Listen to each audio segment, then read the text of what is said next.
J.J. House, Canyon Painter, Gerald Trejo, Bailey and Logan, Neely and Sydney. Today, Katie Hulsey and myself will share our vision of a utopian Georgia history classroom, starring our utopian students. Standard 5 of the NAGC for Learning Environments and Social Interactions states that educators of gifted actively create learning environments for individuals with gifts and talents that foster cultural understanding, safety, and emotional well-being, positive social interactions, and active engagement. Let's see how this happens in our Utopian Classroom using standards for 8th grade Civil War. In this station, students are using active participation and establishing positive peer relationships.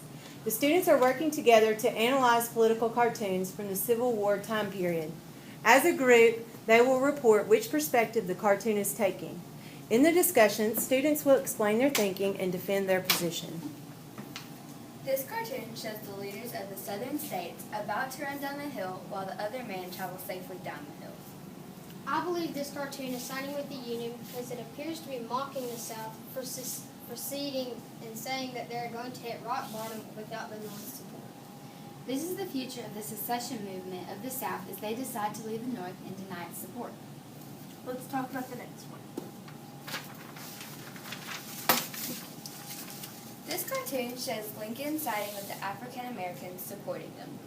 I believe this cartoon supports the South because it appears as if Lincoln has been scheming with an African American, and it makes it seem as he is up to no good.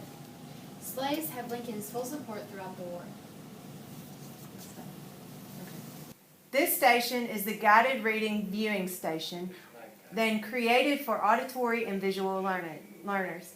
It includes a bibliotherapy from the book Lincoln, a photobiography.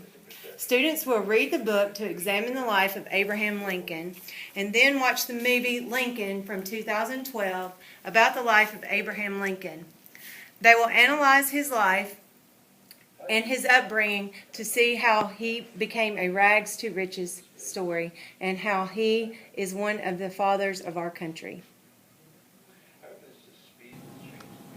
In the next station, we will address Standard 5.3 using advanced communication tools to express higher level thinking and creative productivity.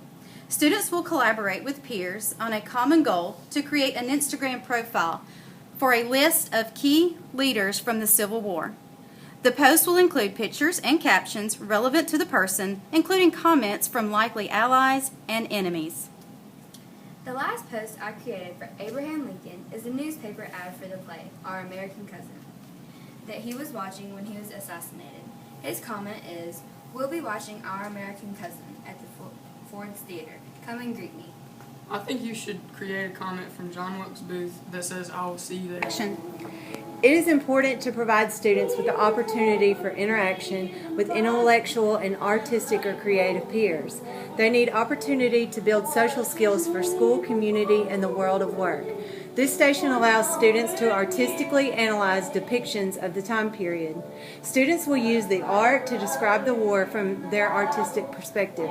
Additionally, students will listen to time period music, Was My Brother in the Battle by Stephen Foster in 1862, and compare both forms of art to interpret the emotion from the time period.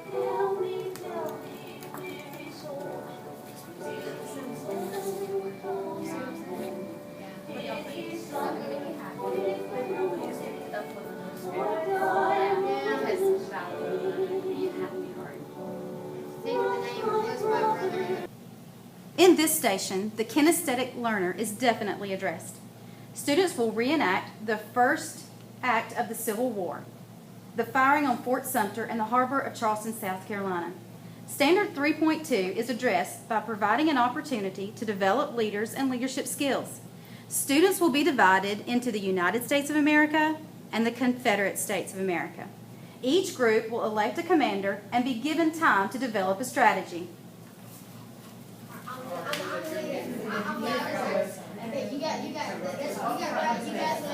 I'll be in the middle, switch your feet. So if that's when we're ready.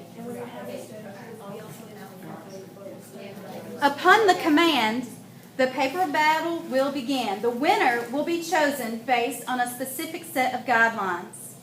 Let the battle begin. No, you would never hit me with your musket!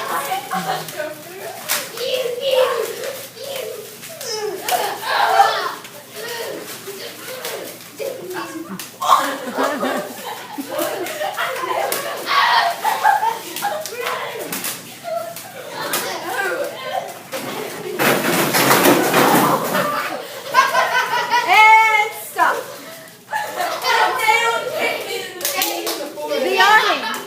The army that can answer the most questions with the battle balls that they have on their side is the winner.